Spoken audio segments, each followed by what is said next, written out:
இறைவன் முருகா வேலவா சண்முகா வடிவேலா இறைவன் முருகன் துணை. என்ன தெரியுங்களா ஒரு வீடியோ போடுறது?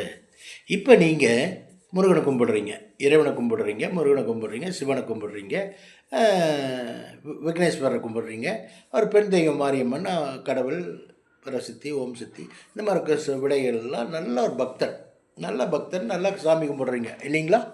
சாமி கும்பிடும்போதுங்க நீங்கள் சுத்தமான ஆளாக இருந்து சாமி கும்பிடணுங்க. என்னங்க, சாமி கும்பிட்டு போனோடனே சும்மா கிடைக்கிற காசெல்லாம் எடுத்து டிராவுக்குள்ளேயோ இல்லை இதுக்குள்ளேயோ அதுக்குள்ளேயோ திருநீர் வந்து நிறைய அடிச்சிருப்பீங்க, சந்தனம் போட்டு வச்சுருப்பீங்க. பண்ணுறது போல் ஊழல், பண்ணுற போல தப்பான வழி, தப்பான பாதையில் போகிறீங்க, தப்பான வழியில் செல்வத்தை சேர்த்திடுறீங்க. இறைவன் முன்னாடி போய் நிற்கிறீங்க, உங்களை பார்க்கவே மாட்டாருங்க. நீங்கள் நினச்சிட்டிங்களா இறைவன் உங்களுக்கு அருள் கொடுக்குறாருன்ட்டு? கிடையவே கிடையாது, அருளெல்லாம் கிடையாது. நீங்கள் சேர்த்துற காசு பணம் எல்லாமே பாவத்தின் கணக்கில் மேலே ஏறிட்டே இருக்கு. கோவிச்சுக்காதீங்க, பாவத்தின் கணக்கு மேலே ஏறிட்டே இருக்கு.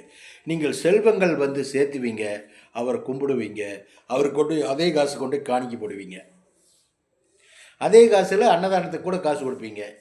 அதே காலத்தில் வந்து நீங்கள் மாலை பூ மாலை ஆடம்பரமான பூஜை புனிஸ்காரமெல்லாம் பண்ணுவீங்க. எந்த காசில் பண்ணுறீங்க? இந்த உழைப்பில்லாத காசில் பண்ணுறீங்க.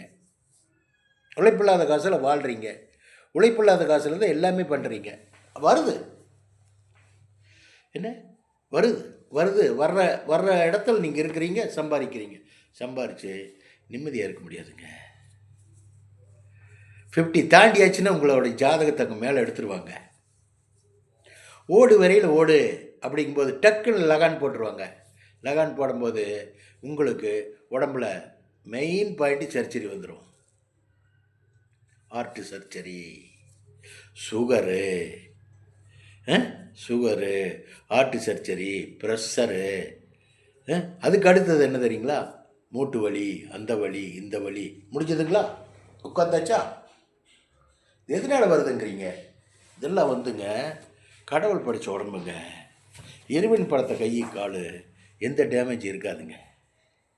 இந்த மாதிரி பண்ணுறனால உனக்கு ஒரு சுச்சு, உனக்கு ஒரு செக்கு வைக்கிறேன்னு சொல்லிட்டு அவர் இந்த மாதிரி பண்ணுறார். சுகரை வந்துட்டு நவசுவையை சாப்பிட முடியாதா? அவ்வளோ காசு இருக்கும், பணம் இருக்குது, எல்லாம் இருக்குது. நவசுவையை சாப்பிட முடியாதே, ஒரு ஸ்வீட் போட்டு மெண்ண முடியாதே, ஒரு நெய்யோட சாப்பிட முடியாதே. பிரச்சனை வந்துருச்சுங்களா? அப்புறம் எதுக்கு காசு? எதுக்கு காசு?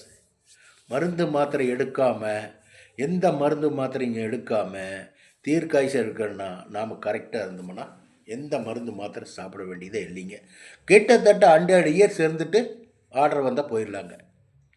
உங்களுடைய சத்திய நேர்மை தர்மம் நேர்மையான வழியில் வாழணும். வச்சுட்டுங்களா? ஓகே.